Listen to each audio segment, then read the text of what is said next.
어제 성탄 예배 이 볼륨 좀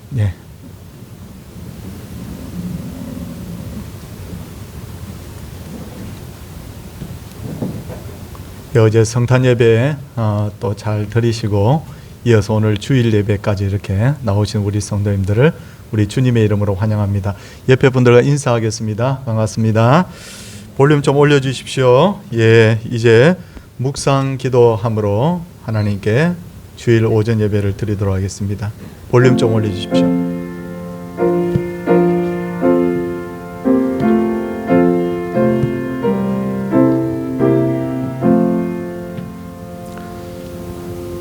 새노래로 여호와께 찬송하라. 그는 기이한 일을 행하사 그의 오른손과 거룩한 팔로 자기를 위하여 구원을 베푸셨음이로다. 아멘. 사도신경으로 우리의 신앙을 고백하도록 하겠습니다. 나는 전능하신 아버지 하나님 천지의 창조주를 믿습니다. 나는 그의 유일하신 아들 우리 주 예수 그리스도를 믿습니다. 그는 성령으로 잉태되어 동정녀 마리아에게서 나시고 본디오 빌라도에게 고난을 받아 십자가에 못 박혀 죽으시고 장사된 지 사흘 만에 죽은 자 가운데서 다시 살아나셨으며 하늘에 오르시어 전능하신 하나님 우편에 앉아 계시다가 거기로부터 죽은 자를 심판하러 오십니다. 나는 성령을 믿으며 거룩한 공교회와 성도의 교제와 죄를 용서받는 것과 몸의 부활과 영생을 믿습니다. 아멘. 찬송 91장입니다.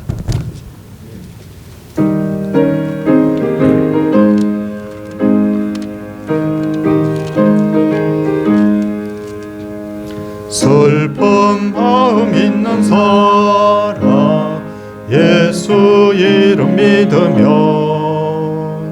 영원토록 변함없는 기쁜 마음 얻으리. 예수의 이름은 세상의 소망이요 예수의 이름은 천국의 기쁨일세. 거룩하신 주의 이름 너의 방패 삼으라. 환난 시험 당할 때에 주께 기도드려라. 예수의 이름은 세상의 소망이요 예수의 이름은 천국의 기쁨일세. 존귀하신 주의 이름 우리 기쁨 되도다. 주의 품에 안길 때에 기뻐 찬송 부르리. 예수의 이름은 세상의 소망이요 예수의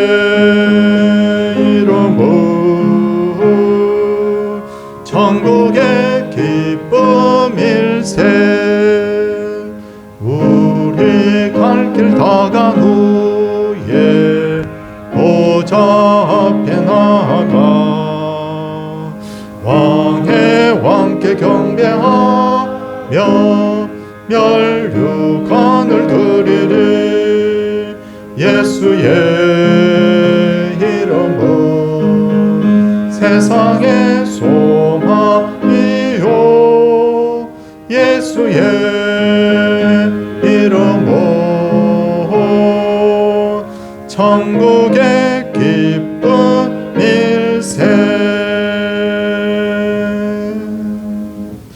이 시간 예배를 위해서 우리 정훈 집사님께서 기도 인도하시겠습니다.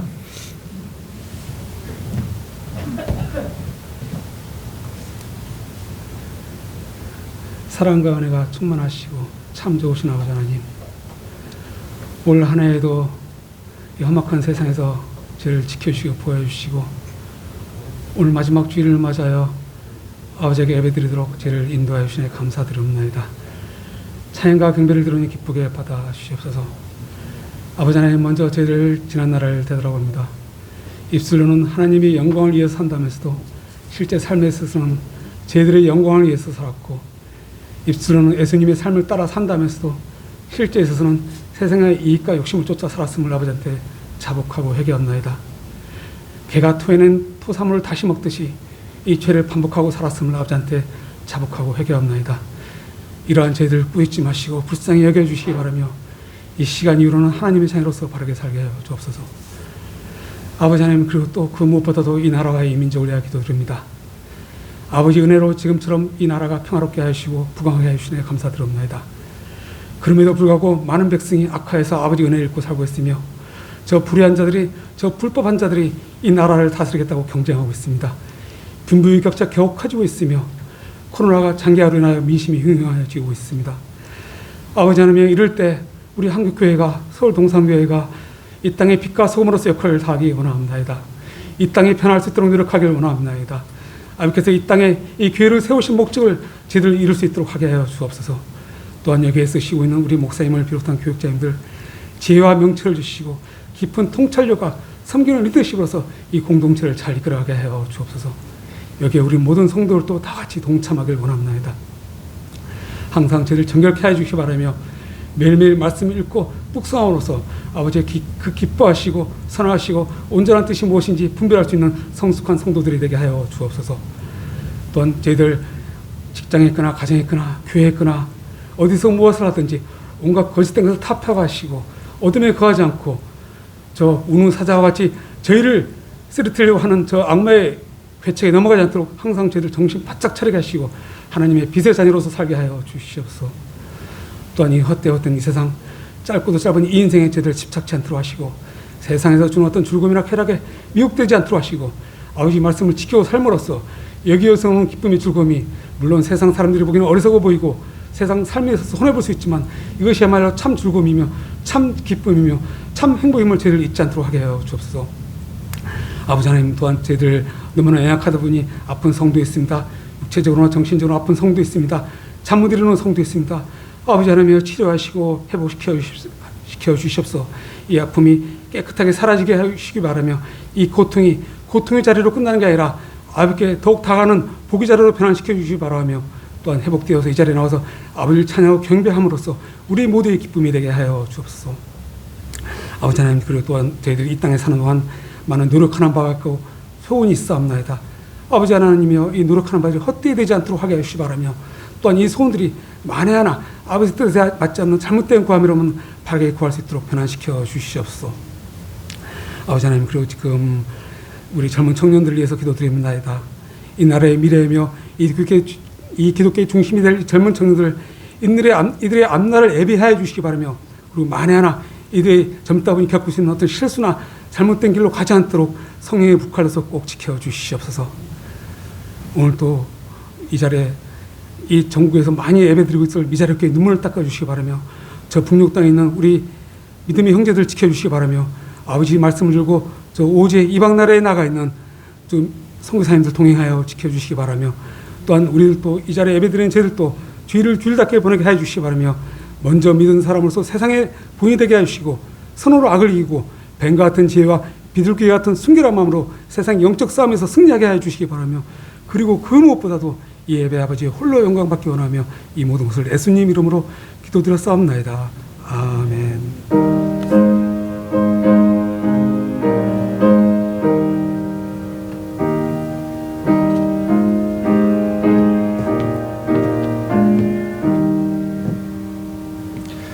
하나님의 말씀은 마태복음 13장 36절에서 40절까지입니다.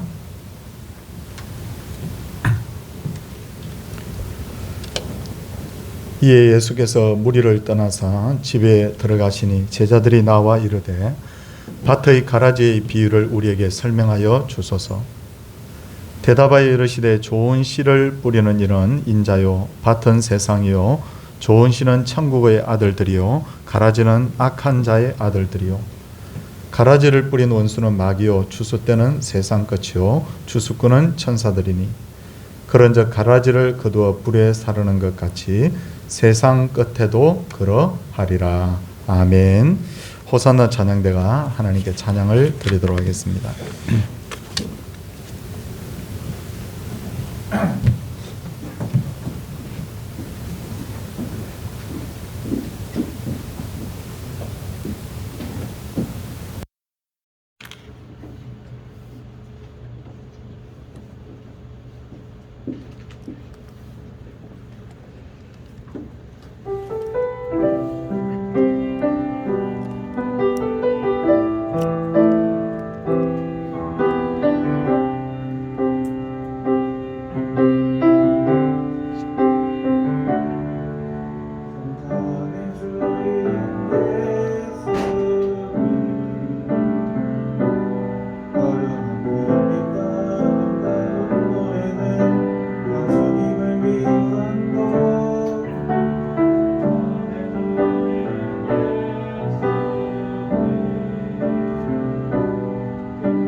마태복음에서 예수님께서 활동하신 지역을 살펴보면 예수님은 공사역의 대부분을 북쪽 갈릴리 지역에서 활동을 하셨고 사역이 끝날 때쯤 예루살렘에서 활동하신 것을 알 수가 있습니다. 그래서 오늘 마태복음 13장 1절 말씀 우리 한번 보시면 그날에 예수께서 집에서 나가사 바닷가에 앉으시매라고 했는데 아니 이 바닷가가 어딘가? 태평양 바닷가인가 아니면 지중해 바닷가인가 라고 생각할 수 있겠지만 여기서 말하는 바닷가는 실제 바다가 아니라 갈릴리 호수입니다.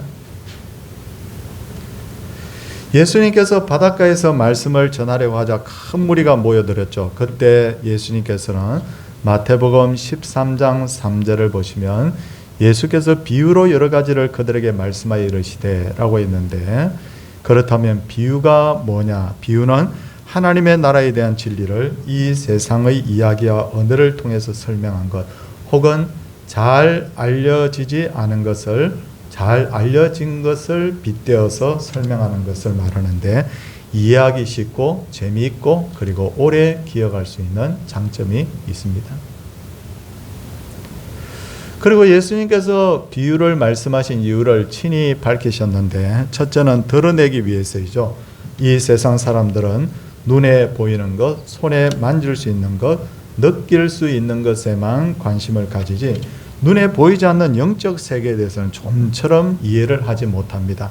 그러므로 비유를 통해서 영적 원리를 바로 알아듣기 쉽도록 그렇게 드러내신 것입니다. 둘째로 예수님께서 왜 비유를 말씀하셨냐고 했을 때 진리를 가리기 위해서라고 하셨죠. 예수님 당시에 예수님을 시기하고 미워하고 죽이려고 한 이들이 있는데 이들은 대제사장들의 무리 그리고 바리새인들과 바로 서기관들이었죠. 이들은 항상 예수님의 가르침에서 흠을 찾으려고 했고 예수님을 아주 공격했습니다.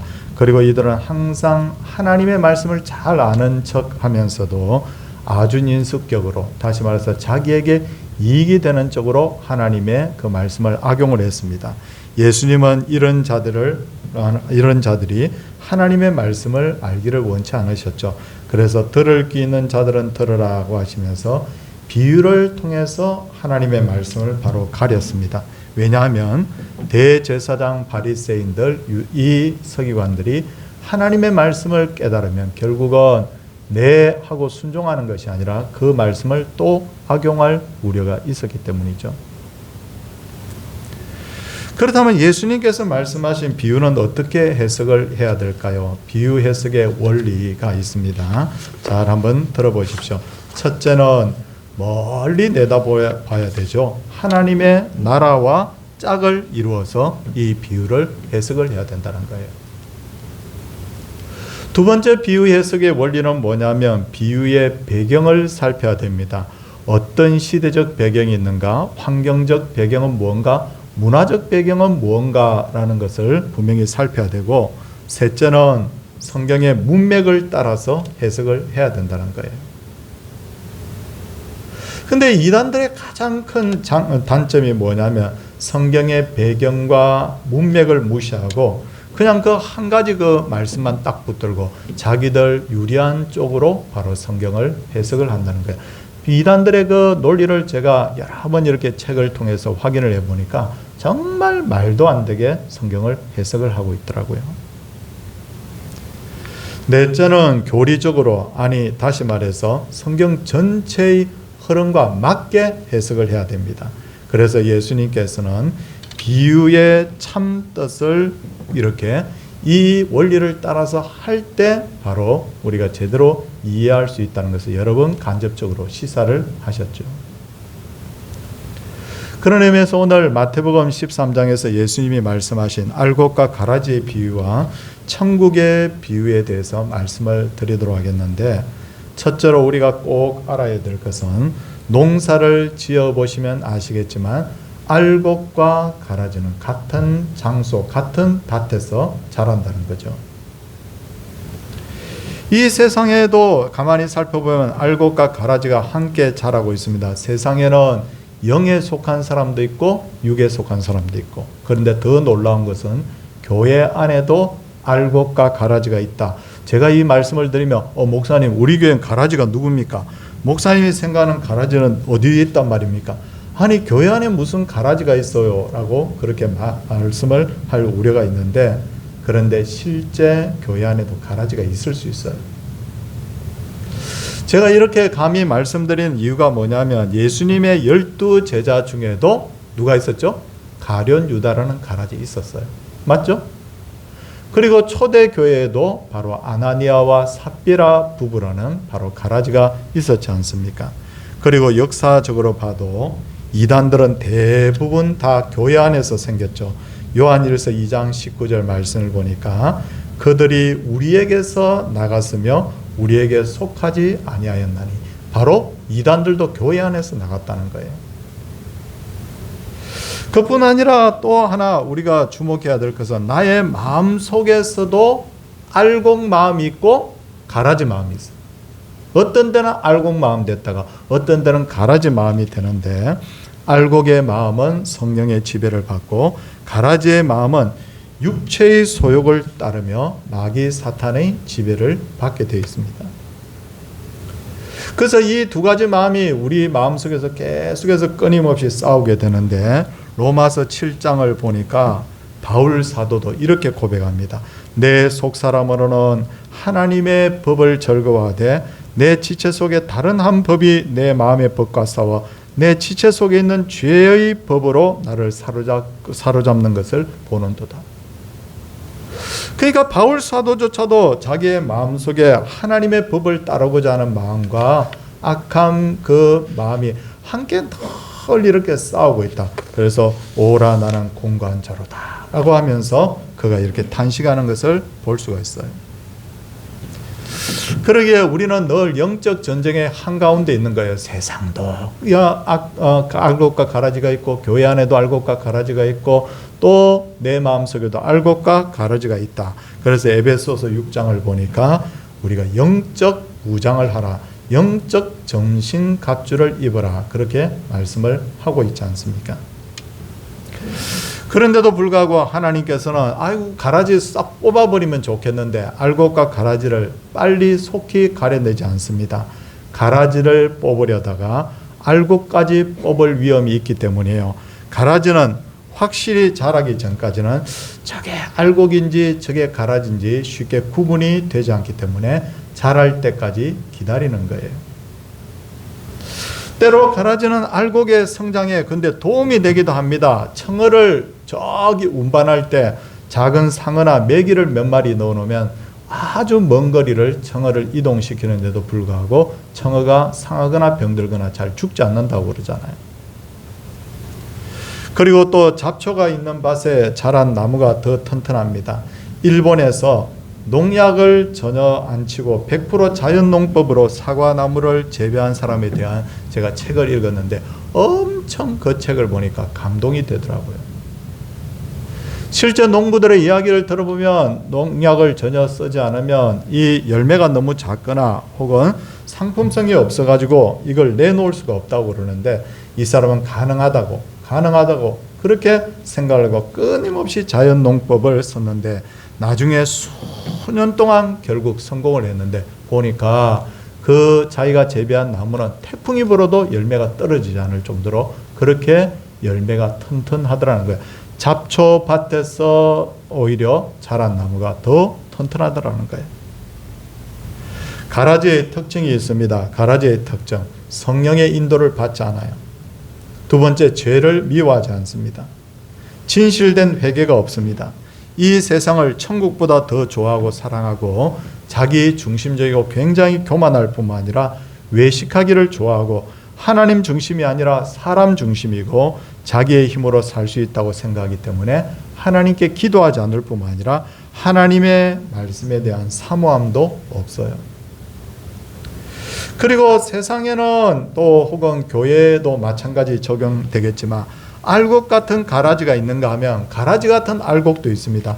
우리의 눈으로 보기에는 누가 알곡인지 누가 가라지인지 분별하기가 굉장히 힘이 듭니다. 하지만 마지막 심판 때가 되면 모든 것이 하나님 앞에 다 드러나고 결국 하나님 앞에 심판을 받게 되는 거예요.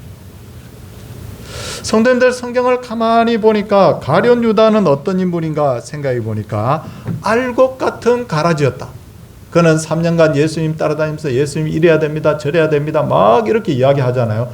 정말 알곡 같은 행세를 했지만 그의 근본은 바로 가라지였던 거죠. 그런데 그와 반대로 바울 사도는 가라지 같은 알곡이었다. 맞죠? 그는 예수님과 예수님의 교회를 끊임없이 핍박을 한 사람이었지만 끝내 회개하고 예수님의 제자가 되어서 이방인의 사도라는 이름을 듣고 평생을 주님을 위해서 헌신했으니 그는 겉보기에는 가라지였으나 사실 알곡이었던 거죠. 저는 지금까지 목회를 하면서 저 사람 진짜 예수 믿는 사람 맞나? 정말 그런 사람이 있었어요. 그런데 이게 웬일입니까? 몇 년 지나고 나서 그분을 새로 만나보니까 얼마나 신앙이 아름답게 자라있는지. 목사님, 제가 옛날에 참 제가 그렇게 행동하고 말했던 거 정말 부끄러워합니다. 정말 하나님을 내 마음속에 참으로 모시고 보니까 너무너무 부끄럽습니다. 이렇게 말하는 것을 들으면서 야, 저분은 정말 가라앉은 줄 알았는데 진짜 알곡이었구나 라고 하면서 저에게 감동을 준 그런 분도 적지 않이 있습니다. 하나님의 택한 백성은 가라지처럼 살아도 끝내는 하나님께 돌아옵니다. 우리 성도님들 자녀들 보면 막 가라지처럼 행동하는 자녀들이 있잖아요. 그런데 나중에 보면 다 돌아와요. 그런데 문제는 뭐냐? 야, 그럼 나도 세상 재미 좀 보다가 나중에 하나님 앞에 돌아올까라고 생각하지 마십시오. 왜냐하면 그 돌아오는 과정에 굉장히 큰 고통과 아픔을 경험할 가능성이 굉장히 높아요. 마귀는 거짓의 아비라고 했습니다. 마귀는 세상의 종교들을 통해서 사람을 속이는데 어떤 종교는 인간이 윤회한다.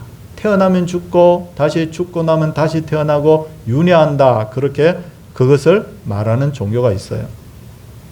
어떤 종교는 인간은 죽으면 소멸해 버린다라고 그렇게 가르치는 종교도 있는데 여기서 핵심을 들여다봐야 될 것이 있는데 그게 뭐냐면 이들 종교의 공통점은 심판이 없다고 하는 거죠. 그러니까 이렇게 사는 사람들은 하나님을 두려워할 이유도 없는 거지 않습니까?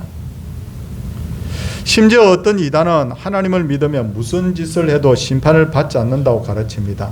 이런 이단 교회에 가보면요, 술판이 벌어져요. 그리고 남녀가 합숙을 하면서 부끄러운 일도 합니다. 아니, 저들이 하나님을 믿는다고 하면서 어떻게 저렇게 부끄러운 일을 할까라고 생각하지만 심판이 없다고 생각하니까 무슨 짓이든지 할 수가 있는 거죠. 그런데 절대로 속지 마십시오. 인간은 하나님이 만드신 피조물이며 피조물은 언젠가 죽고 죽음 후에는 심판이 있습니다. 히브리서 9장 27절을 보면 한 번 죽는 것은 사람에게 정해진 것이요 그 후에는 심판이 있으리니 라고 그렇게 말씀을 하고 있어요.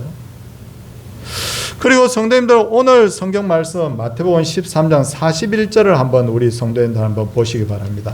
13장 41절 말씀을 보니까 여기서부터 제가 쭉 한번 읽겠습니다. 인자가 그 천사들을 보내리니 그들이 그 나라에서 모든 넘어지게 하는 것과 또 불법을 행하는 자들을 다 거두어내어 풀무불에 던져 넣으리니 거기서 울며 이를 갈게 되리라. 그때 의인들은 자기 아버지 나라에서 해와 같이 빛나리라. 어떻게 합니까? 성경은 분명히 여러 번에 걸쳐서 너희들은 언젠가 죽을 것이고 죽음 후에는 반드시 심판이 있고 의인은 하나님의 나라에 악인은 지옥 풀무불에 빠진다고 분명히 말씀을 하고 있다는 거예요. 그리고 예수님께서는 이 말씀을 마치신 후에 이제 천국의 비유에 대해서 말씀을 이어가는데 첫 번째 말씀에 하신 천국의 비유는 밭의 감추인 비유와 값진 진주의 비유입니다. 이스라엘 사람들이 살았던 가나안 땅에는 밭에서 감추어진 보화가 가끔 이렇게 발견되는 경우들이 있었는데 왜 이런가? 아니 밭에 왜 보물이 그렇게 많았는가 생각해 보면 당시에는 은행이나 금고가 없었기 때문에 사람이 전쟁터에 갈 때 혹은 멀리 여행을 갈 때 그때 가지고 갈 수 있는 것은 가지고 가겠지만 가지고 갈 수 없을 만큼의 큰 돈과 보물은 결국 어디다 감춰두느냐면 자기가 가지고 있는 논이나 밭 같은 데다가 결국 숨겨 놓을 수밖에 없는 거예요. 근데 전쟁에서 살아 돌아온다는 보장이 없잖아요. 또 먼 길을 갔다가 사고로 돌아오지 못할 가능성이 있지 않습니까? 그러면 어떻게 되느냐? 이스라엘에서는 법을 정했어요. 그 사람 돌아오지 못한다. 밭에 어느 밭에 보화가 있는지 모른다. 그런데 그 다음에 그 밭을 사는 사람이 거기에 있는 보물도 가져도 좋다는 그런 법이 있었습니다. 그러다 보니 이 밭에서 소작을 하던 사람은 밭일을 하다가 보물을 딱 발견하게 되면 어떻게 하느냐면 감추어 두겠죠. 그리고는 불법으로 그것을 가지고 갈 수가 없으니까 그러다 발각이 되면 벌을 받게 되니까 자기의 소유를 다 팔아서 그 밭을 사는 거예요. 왜냐? 밭값이 좀 비싸 보여도 꼭 사게 되는 이유가 뭐냐면 그 밭에는 정말 값진 보화가 감추어 있다는 것을 자기만이 알고 있었기 때문이에요. 또 하나 예수님 당시에는 일반적으로 진주가 페르시아만이나 인도양에서 주로 생산이 되었는데 그곳 진주가 품질이 좋았다고 그래요. 근데 가지고 오기가 너무 힘들어요. 요즘처럼 비행기에 싣고 오거나 이렇게 하면 되는데 그 당시에는 산 넘고 물 건너 바다 건너서 위험을 무릅쓰고 가나안까지 가지고 왔으니 그 진주의 가격이 몇십 배, 몇백 배까지 그렇게 뛰게 된다는 거예요. 그런데 어떤 상인이 그렇게 비싼 진주 중에서도 최상급의 진주를 발견했는데 사람들이 몰라, 못 알아봐. 그러면 어떻게 합니까? 당연히 자기의 가진 모든 것을 다 팔아서 진주를 살 겁니다. 왜냐하면 자기가 싼 값에서 몇십 배, 몇백 배의 추가 이익을 얻을 수 있기 때문이라는 거예요. 예수님께서 이 밭의 감추인 보화와 그리고 진주에 대한 비유의 말씀을 하신 이유가 뭘까요? 야, 오늘부터 저 페르시아 언제 코로나 끝나면 여행 가가지고 진주 좀 사와라? 그게 아니죠. 예수님께서 이와 같이 말씀하신 것은 첫 번째, 복음은 그만큼 가치가 있다. 맞죠? 그만큼 가치가 있다. 그런데 그걸 사람들이 알아보지를 못하는 거예요. 알아보지를 못한다. 두 번째, 복음을 내 것으로 만들기 위해서는 그만큼 자기 희생이 필요하다. 밭을 사기 위해서, 진주를 사기 위해서 자기의 가진 것을 다 팔았듯이 반드시 자기 인색이 필요한데 자기를 부인해야 되고 자기 성질이나 자기 생각대로 신앙생활을 하는 자는 천국을 취할 수가 없다는 거죠. 자기 희생이 필요합니다. 당장 예수님을 믿으려면 주일날 교회에 나와야 하고 세상에 속한 일들을 중단해야 됩니다. 세상 사람들은요, 아니 코로나가 이렇게 유행하는데 뭐 일하러 가는 건 당연하고 직장 출근하는 건 당연하지만 아니 예수 믿는 사람들, 예수쟁이들 왜 저렇게 주일날 교회 가서 저렇게 예배 드리려고 길을 쓰는 거야?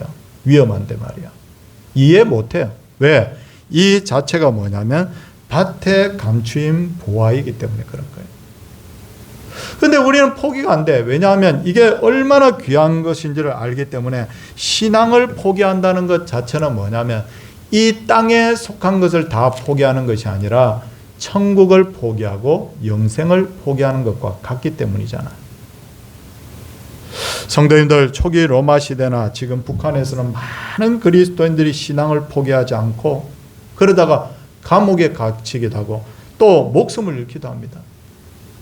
그 이유가 뭐냐면 그들이 그냥 뭐 신앙 이 자체를 그냥 뭐 여러 가지 중에 하나 정도로 생각했던 것이 아니라 이 신앙이야말로 정말 포기할 수 없는 내가 가진 모든 것을 다 팔아서라도 사야 될 값진 보화요 진주라는 것을 그들이 알았기 때문에 하나님을 믿는 사람들은 이 세상에 무엇과도 이 믿음을 포기할 바꿀 수가 없는 거예요. 밭에 감춰진 보화를 발견하는 것은 진짜 힘든 일입니다. 그래서 사람들은 재수, 아유 대박, 우연 그렇게 말하지만 성경이 뭐라고 말하느냐면 성경은 밭에 감춰진 이 진주를 발견한 것은 하나님의 은혜다. 하나님께서 미리 택정하신 사람만이 이 진주를 발견할 수 있다. 이 보화를 발견할 수 있다. 그래서 때가 되매 우리를 부르셔서 하나님의 말씀을 듣게 하시고 그래서 믿음을 결단하게 하시고 하나님의 백성으로 살게 하셨다라고 그렇게 성경이 우리에게 말씀을 하고 있지 않습니까? 사랑하는 성도님들, 제가 12월 올해 2021년 마지막 주일 예배를 이 말씀을 왜 드리는지 한번 생각해 보시기 바랍니다. 저는 이렇게 오늘 이 말씀을 이런 각오로 지금 전하고 있어요. 우리가 지금 해야 될 게 뭐냐? 우리가 진짜 포기할 수 없는 절대 가치가 뭐냐? 진짜 이 해를 다 보내면서도 우리가 진짜 결단해야 될 것이 뭐냐? 그것은 세상에 돈도 좋고 명예도 좋고 인기도 좋고 뭐 다 좋아요. 권력도 좋고 좋은 거죠 사실은.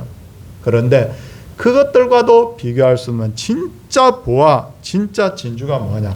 그것은 바로 믿음이다. 신앙이다. 저는 이것을 강조를 드리고 싶습니다. 사랑하는 성도님들, 우리 성도님들 진짜 지금은요 환난 시대예요. 어떤 데는 칼을 통하여서, 어떤 데는 권력을 통하여서 여러 가지 유혹을 통하여서 환난을 겪었던 신앙인들과 달리 우리는 전염병이라는 것을 통해서 지금 환난 겪고 있어요. 정신 차려야 됩니다. 정신 차려야 돼요. 아차 하는 순간에 내가 밭에 감추인 보화, 이 진주를 잃어버릴 수도 있다는 것을 깊이 마음에 한번 생각해 보시기 바랍니다.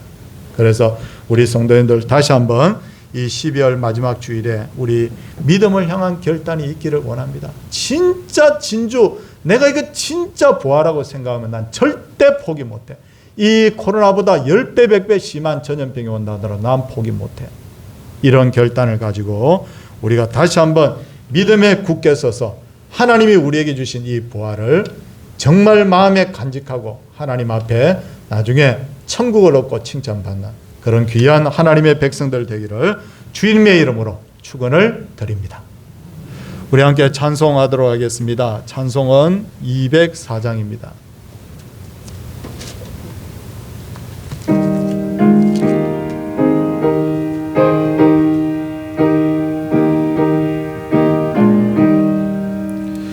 주의 말씀 듣고서 준행하는 자는 반석 위에 터닫고 집을 지은 같아. 비가 오고 물 나며 바람 부딪혀도 반석 위에 세운 집 무너지지 않네. 잘 짓고 잘 지세 우리 집 잘 지세. 만세 반석 위에다 우리 집 잘 지세. 주의 말씀 듣고도 행치 않는 자는 모래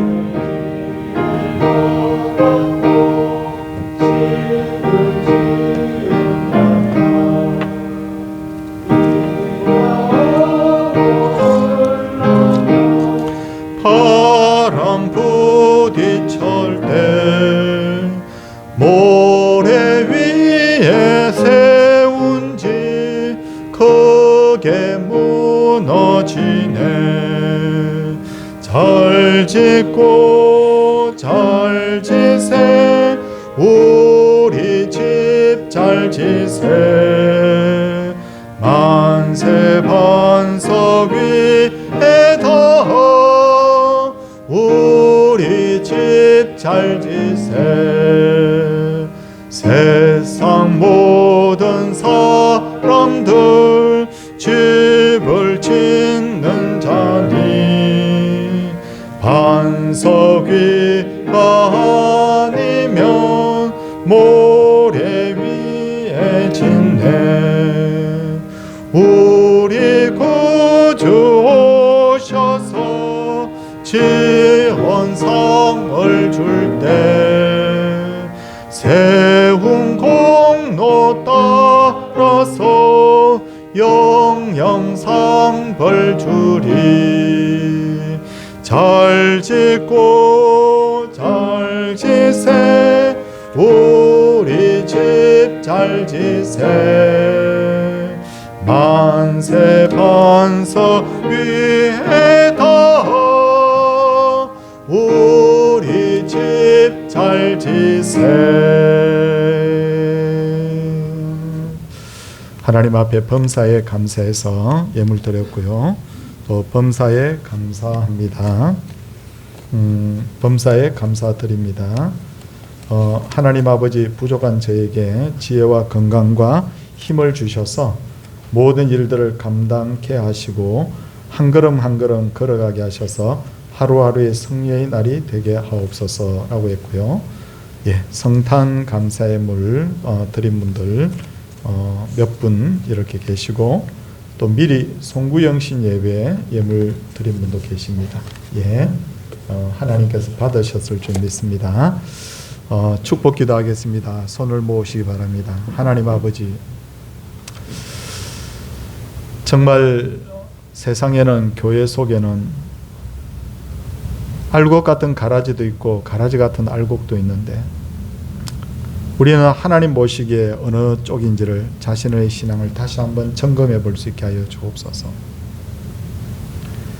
가룟 유다는 3년이나 주님을 따라다니면서 잘 믿는 척했지만 그는 가라지였고, 정말 교회를 핍박하던 바울은 가라지 같은 행동을 했지만 끝내 알곡으로 하나님 앞에 정말 소중하게 쓰임 받았는데, 우리의 인생은 처음부터 알곡이요 마지막도 알곡이요, 주님 보시기에 계속해서 알곡 신앙이 될 수 있도록 주님 은혜 베풀어 주시옵소서.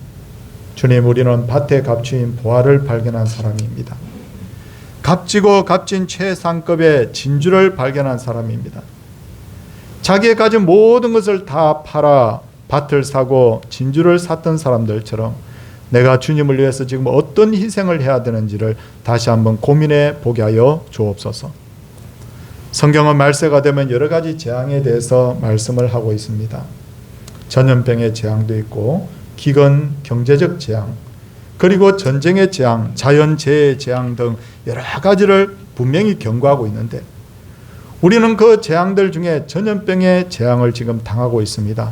주님, 이것 때문에 우리의 신앙이 흔들리지 않도록 하나님께서 붙들어 주시옵소서.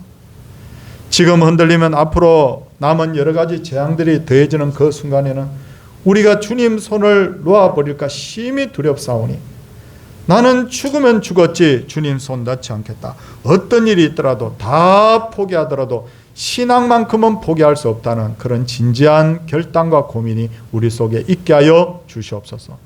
우리는 처음도 알곡이요 지금도 알곡이요 끝까지 알곡 신앙 되기를 원하나이다. 우리의 자녀들도 더 이상 주님 방황하는 자녀 없게 하여 주시고 믿음의 신실한 하나님의 사람들 되게 하여 주시옵소서. 그러나 주님, 또한 기도하는 바가 있습니다. 우리가 육을 가지고 있기에 하나님, 땅 위의 여러 가지 문제로 고민하지 않을 수가 없습니다. 병자들은 회복되게 하시고 경제적인 어려움을 겪고 있는 분들은 하나님 앞에 복을 받게 하여 주시옵시고, 하나님이여 자녀들의 진로를 주님께서 형통히 열어주시고, 그래서 우리가 영혼이 잘되며 범사가 잘되며 강건한 복이 우리의 가정에 끊이지 않게 하여 주옵소서. 사랑의 주님, 우리가 이 연말을 맞아서 하나님 앞에서 경거망동하거나 내가 한 해 동안 무엇을 했던가 하고 낙심하지 않게 하여 주옵소서. 하루하루가 우리에게는 다 의미 있는 날로 주님 앞에 살아가는 날 되게 하여 주시옵시고, 오늘도 귀한 11조, 오늘도 귀한 감사의 물, 오늘도 주님 전도 선교의 물, 건축의 물, 주 앞에 주일 예물 드린 모든 손길들이 하나님 앞에 기억하신 바가 되게 하옵소서. 믿음 주옵소서. 금보다 더 귀한 믿음 주시옵소서. 불과 같은 성령의 뜨거운 임재를 통한 하나님이여 믿음이 날마다 일치월장하게 하여 주시고, 하나님 앞에 칭찬받고 상을 얻는 하나님의 귀한 백성들 되게 하옵소서. 주 예수 그리스도의 은혜와 하나님의 놀라우신 사랑과 성령의 감화 교통하심의 역사가 하나님의 백성들 위해 이제로부터 영원토록 함께 있을지어다. 아멘.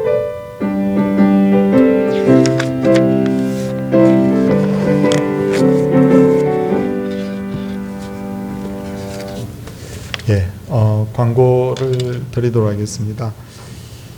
2부 예배 시간에 이제 주일학교 수료식을 하게 되고, 그리고 수료식 위에 예산을 위한 공동회에 있습니다.